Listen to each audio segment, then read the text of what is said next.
Congolais de revenir à l'accord cadre d'Addis Abeba. Parce que cet accord-là donnait tout le nécessaire pour que nous soyons dans une situation de paix.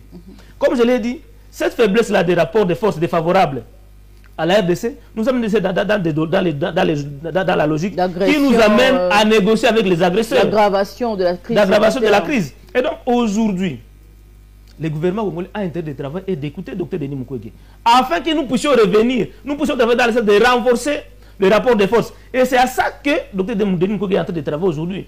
Aujourd'hui, vous voyez les décisions tomber de partout. Je crois que vous et moi, nous avions suivi la plaidoirie aussi musclée de Dr Denis Mukwege qui a mis le député européen face à les responsabilités. Et aujourd'hui, nous sommes en train de voir comment est-ce que ça commence à bouger en faveur de la RDC. Parce qu'aujourd'hui, il faut le savoir.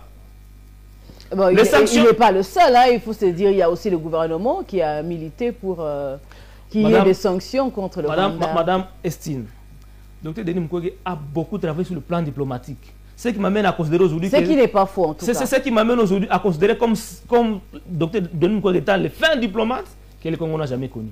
Vous savez, avant qu'on arrive à cette situation ici, au niveau de l'Union européenne et au niveau de l'ONU, Dr Denis Mukwege avait décroché une disposition concernant la traçabilité des matières premières qui interdisait l'exploitation et la commercialisation des matières premières venant des zones de conflit. Cette disposition-là était un instrument favorable que la RDC pouvait brandir au niveau de la communauté internationale pour coincer les pays qui agressent ou bien les pays qui achètent les minéraux venant des zones de conflit. Mais heureusement que... Malheureusement, en 2021, toujours dans la démarche pour chercher la paix, le gouvernement congolais avait signé des accords avec le Rwanda. Vous vous rappelez que nous avions ouvert l'espace aérien congolais au Rwanda. Nous avions donné tout ce qu'il fallait donner jusqu'à permettre au Rwanda d'avoir la raffinerie de l'or congolais au Rwanda, alors que le Rwanda n'a pas de l'or sur son territoire. Ce qui a poussé, malheureusement, l'Union européenne, le lendemain de cette signature-là, a signé avec le Rwanda maintenant l'accord pour la commercialisation de cette matière-là. Ce qui était déjà un acquis pour la RDC, que le Rwanda ne devrait pas commercialiser le matière première venant des zones de conflit. On a, je peux dire, anéanti le combat du Dr Denis Mukwege. Et le même Dr Denis Mukwege se lève encore et dit non, non, non, non, on doit revenir là-bas. Et aujourd'hui, vous avez vu la décision de l'Union européenne, on a cassé cet accord-là, l'Union européenne avec le Rwanda. Et donc, il y a cette dimension-là qu'il faut considérer. Dr Denis Mukwege a fait de l'alerte dans tous les sens. Concernant les EAC, il avait dit que la sécurisation des Congolais est un domaine de souveraineté nationale. Il est inconcevable que le gouvernement congolais puisse extravertir la sécurisation des Congolais. Recours à d'autres pays. On ne peut pas appeler les agresseurs pour trouver solution à l'agression qu'ils ont créée. Le gouvernement en place et ses membres ont traité Denis Mukwege de tous les mots. Aujourd'hui, on donne raison au docteur Denis Mukwege.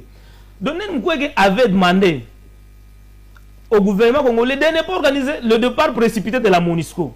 Parce que vous savez qu'en 2022, le mandat de la MONUSCO a été prolongé.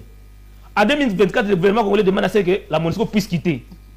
Mais après que Denis Mukwege ait fait, n'est-ce pas, cette alerte de laisser la MONUSCO, parce que lorsque la MONUSCO quitte une zone, c'est de l'insécurité qui va se créer. Qui s'installe. On n'avait pas encore compris Mukwege. C'est le gouvernement congolais qui revient après et demande à ce que la MONUSCO puisse revenir. Dans l'entretemps, on a déjà presque tout perdu. Donc, si Denis Mukwege était compris par le passé, nous ne serons pas en train de patauger aujourd'hui comme nous sommes en train de le faire aujourd'hui. Ça veut dire que l'accord cadre d'Addis Abeba peut nous ramener, n'est-ce pas, à rétablir la paix, à un cessez-le-feu. Ça, c'est la première démarche. La deuxième démarche, il faut considérer, comme le prône aujourd'hui Dr Denis Mukwege, une conférence internationale pour la paix en RDC. Ça, c'est un mécanisme externe pour trouver, n'est-ce pas, solution de façon durable à notre problème.